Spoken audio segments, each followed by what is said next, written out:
revenons à vous êtes ensevelis avec Christ. Le fait d'être enseveli avec Christ lors du baptême, ça veut dire quoi? Ça veut dire tout simplement qu'on a participé à la crucifixion et à la mort de Christ. Et j'ai cherché, parce qu'il n'y en a pas tant que ça, un visuel pour nous. C'est rare qu'on montre ce moment de l'ensevelissement. Alors, ça ne s'est certainement pas passé comme ça, mais en tous les cas, ça, voilà, ça nous a fait réfléchir. Christ en vous, bien que le corps ancien soit mort déjà en raison du péché, l'esprit, l'homme nouveau, est vie en raison de la justice. Et voyez, il faut nous voir, pour le croire, ce passage de Romains 8, il faut voir notre propre ensevelissement. C'est pour ça que j'ai mis cette, ce visuel. C'est pas seulement Christ qui est enseveli. Nous, dans notre vieille nature, nous sommes avec lui là, en train d'être ensevelis avec lui. Il nous emmène avec lui dans sa propre mort. Il paye pour nous, mais il nous emmène avec lui. Il faut voir pour entrer dans la révélation. Il faut le voir. Vous êtes ensevelis avec Christ. C'est pas toujours évident pour tout le monde, mais vous êtes ensevelis. C'est ce que dit l'Écriture. Vous êtes ensevelis avec Christ. Il faut voir notre vieille vie comme ensevelie avec lui. Christ est en vous. Là, je suis en train de vous lire Romains 8:10 avec quelques commentaires, ce qui est sur le visuel. Christ est en vous, bien que le corps ancien, ce qui nous étions, la vieille nature, soit mort déjà en raison du péché. Regardez, quand il est enseveli, Jésus, ben, il est mort. Donc là, il est déjà mort. On ne l'ensevelit pas pour qu'il soit mort. Non, il est mort et on l'ensevelit. Donc nous, faut nous voir morts et donc ensevelis en raison du péché que le Christ a détruit dans la chair. Il est question de chair, de corps. Et la chair, je vous rappelle, c'est l'âme et le corps. Dans la notion biblique, la chair, c'est l'âme et le corps. L'esprit, c'est l'esprit. L'âme, c'est l'âme et le corps, c'est le corps. Mais lorsqu'on parle d'être charnel, on parle de la personnalité qui est composée de l'âme et du corps. Si ce n'est pas clair pour vous, reprenez les cours, allez sur ma chaîne YouTube. Il y a beaucoup d'enseignements sur qui suis-je, la chair, l'esprit. Il y a beaucoup de possibilités d'être aidé dans la révélation. On continue ce verset. L'esprit, l'homme nouveau, est vie en raison de la justice. La justice de Dieu dans le Christ. Parce qu'il nous a accordé cette justice lorsqu'il est ressuscité. Pour ressusciter, mes frères et mes sœurs, il faut se voir mort. Et quand on est mort, il faut se voir enseveli. Donc ce soir, je prie que vous puissiez voir votre propre ensevelissement. Lorsque vous avez donné votre vie à Christ, vous vous êtes dépouillé du vieil homme, de ce, on va dire, on va reprendre le verset exact, vous êtes dépouillé du vieil homme avec ses agissements. Un autre verset va dire, par l'entier dépouillement de votre corps charnel. Vous avez laissé votre corps charnel. Charnel, c'est-à-dire tout ce qui était votre corps ancien, la vieille nature que vous étiez. Vous l'avez laissé. Il faut vous voir comme cela, enseveli, pour que vous puissiez vous voir ressusciter. On ne peut pas ressusciter ce qui n'est pas mort. On va lire Romains chapitre 8, verset 2. Car la loi de l'Esprit qui donne la vie dans le Christ, la loi de l'Esprit qui donne la vie dans le Christ Jésus. Donc c'est par la résurrection dans le corps nouveau que nous sommes aujourd'hui, m'a affranchi de la loi du péché et de la mort qui agissait dans le corps ancien. Ça c'est Romains chapitre 8, verset 2. C'est juste après, il n'y a plus de condamnation pour ceux qui sont en Jésus. Il n'y a plus de condamnation. Et puis on lit juste ceci derrière, la loi de l'Esprit qui donne la vie dans le Christ. Mes amis, sans la foi, vous ne pouvez pas y aller. Mais avec la foi, vous pouvez y aller facilement. Croire la parole de Dieu, laissez toutes vos pensées être renouvelées pour que vous puissiez voir que l'Esprit qui donne la vie dans le Christ, il vous a franchi de la loi du péché et de la mort. Parce que le péché est une loi, aussi vraie que la loi de Newton. Vous lâchez un stylo, je vous promets qu'il tombe. J'ai aucune foi qui va monter dans les airs. Et bien, de la même manière, le vieil homme, la chair, produisent du péché. C'est une loi. La chair et chair ne vaut rien, ne produit rien. La chair ne produit que du péché, c'est une loi. Mais Jésus ramène une nouvelle loi, qui est la loi de l'esprit. C'est une loi. L'esprit produit des choses de l'esprit, et l'esprit ne peut pas produire de péché. Vous arrivez à le voir? Si vous arrivez à le voir, vous pourrez rentrer dedans. Vous pourrez voir qu'un jour ou l'autre, la loi de l'esprit de vie en vous, elle prévaut sur la loi du péché. Et vous n'êtes plus sous la loi, ni sous, on va dire, le mensonge que Satan va vous faire croire que vous êtes encore des pécheurs et que vous n'arriverez jamais à ne plus pécher. C'est un gros mensonge. On n'est pas obligé de croire.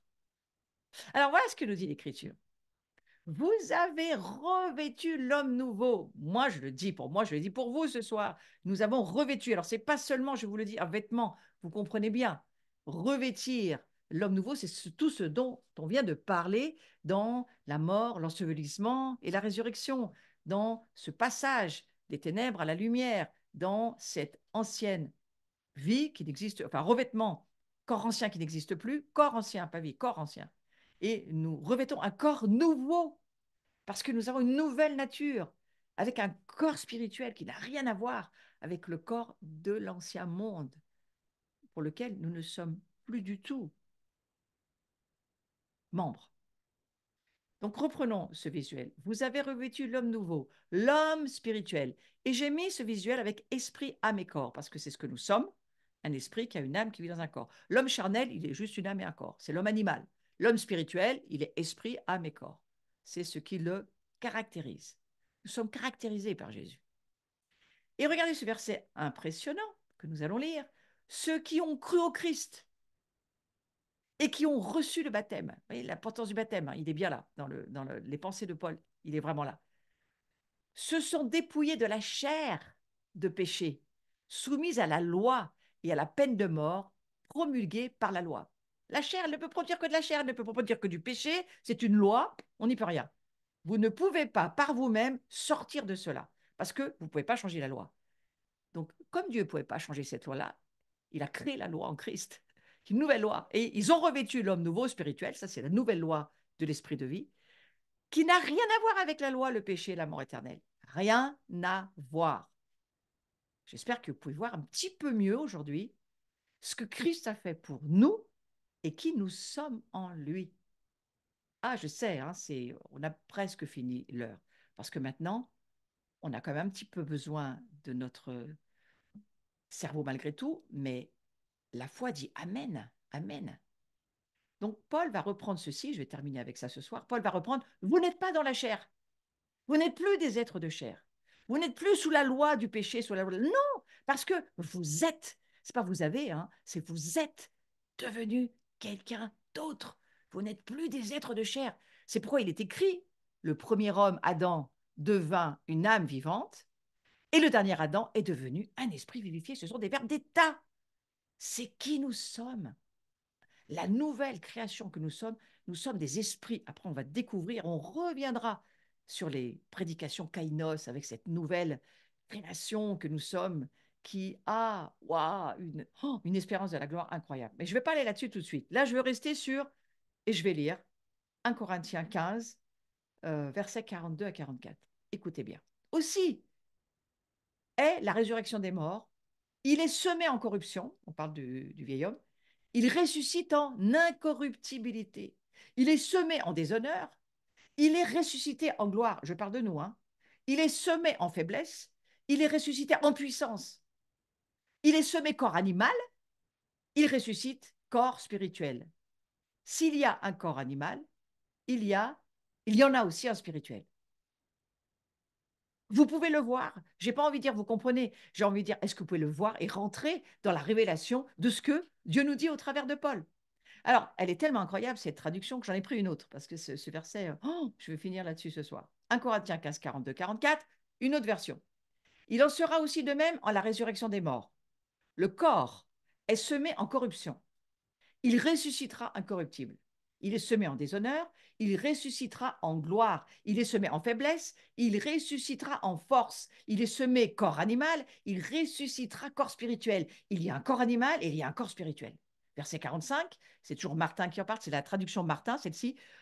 Comme aussi il est écrit, le premier homme Adam a été fait en âme vivante, vous avez bien entendu, âme vivante, et le dernier Adam en esprit vivifié. Il faut Jésus pour ça. Il faut Jésus pour rentrer dans cette, pouvoir voir et entrer dans le nouvel homme, la nouvelle femme que nous sommes en Christ, qui s'appelle la race de Melchisédek, ni commencement ni fin, on entre dans l'éternité, on devient un esprit.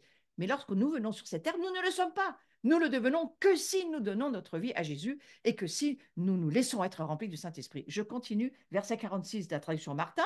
Or, ce qui est spirituel n'est pas le premier, mais c'est ce qui est animal. Et puis, ce qui est spirituel.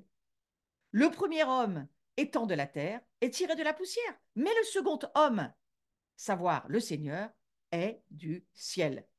Verset 48, tel est celui qui est tiré de la poussière. Tels aussi sont ceux qui sont tirés de la poussière. Et tel qu'est le céleste, tels aussi sont les célestes. C'est de nous dont il s'agit. Et, verset 49, eux comme nous avons porté l'image de celui qui est tiré de la poussière, écoutez bien, nous porterons aussi l'image du céleste. Waouh! Ça vous met pas en forme ce soir? Ça veut dire d'une certaine manière que notre foi, si elle peut capter cela, le prendre et rentrer dedans, mais vous vous rendez compte de ce que Jésus a fait pour nous quand même. On est très loin du petit Jésus dans la crèche, hein. On est passé à une autre dimension. Alors on va lire une autre version, mais juste un verset de 1 Corinthiens 15, 45, parce que j'ai trouvé ça très fort. C'est pourquoi il est écrit, le premier homme Adam devint une âme vivante, le dernier Adam est devenu un esprit vivifiant, ou vivifié, c'est la même chose. Vous avez bien entendu cette traduction-là, j'en ai pris plusieurs. Écoutez bien la suivante.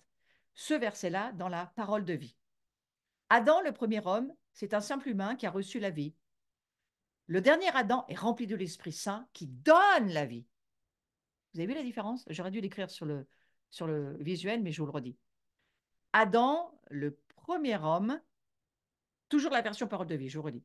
Adam, le premier homme, c'est un simple humain qui a reçu la vie. Nous avons reçu la vie lorsque nous venons de la chair par nos pères et nos mères. Mais regardez, le dernier Adam, en Christ, le dernier Adam est rempli de l'Esprit qui a reçu la vie, qui donne la vie. Nous, on donne la vie en Christ. Christ donne la vie, la vraie, la vie éternelle. La chair ne peut pas donner la vie éternelle. Mais nous, maintenant, nous sommes des esprits vivifiés. Et lorsque nous amenons quelqu'un à Jésus, nous l'aidons à rentrer dans la vie. Nous donnons la vie. Nous aussi, en Christ, bien sûr. C'est Christ qui la donne. Mais nous pouvons les amener à comprendre cela. Version Semeur. Toujours ce même verset. Le premier homme, Adam, devint un être vivant doué de la vie naturelle. C'était nous avant, dans l'ancien monde. Le dernier Adam est devenu, lui, un être qui, animé par l'esprit, communique la vie. Il s'agit de nous aujourd'hui. Nous sommes des êtres animés qui communiquons la vie. Nous avons une capacité de donner la vie, de communiquer la vie. Version Darby, toujours très littérale, mais toujours très intéressante, la version Darby. C'est ainsi qu'il est écrit.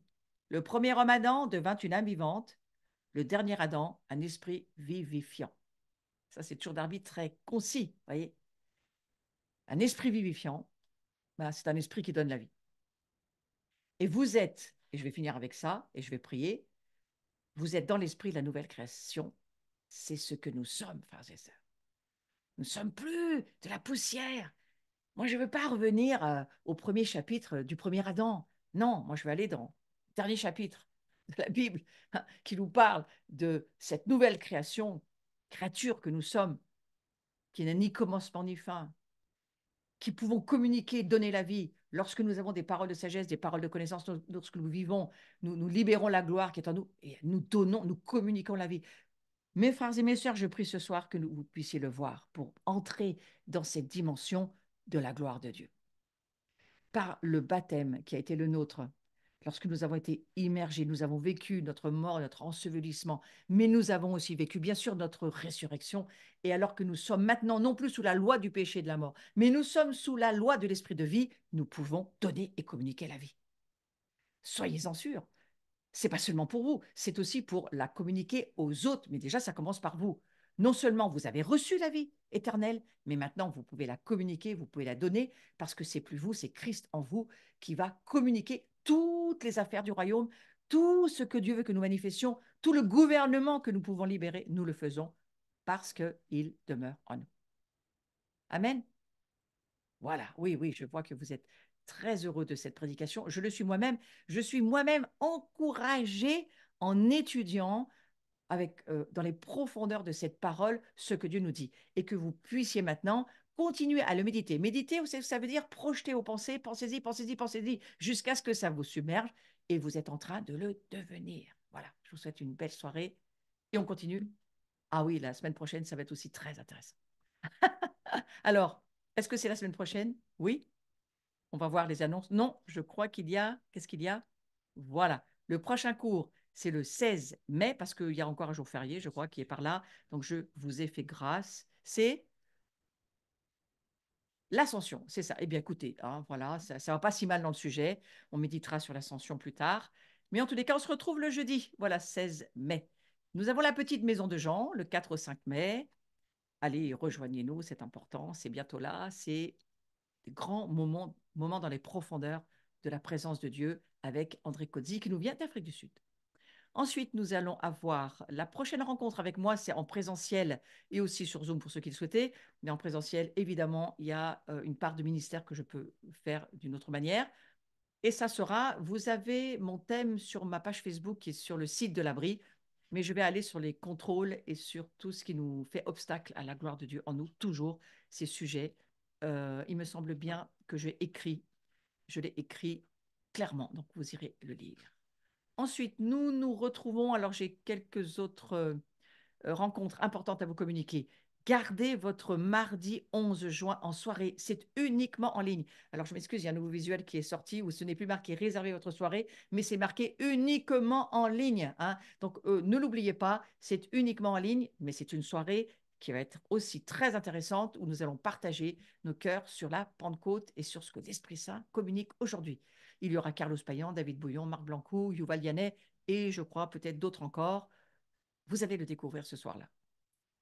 Et puis, la grande maison de Jean, c'est juste pour que vous réserviez vos dates. Du 12 au 14 juillet, nous vous attendons. Passez une belle soirée. Et bonne et très très belle soirée en famille pour ceux qui l'êtes.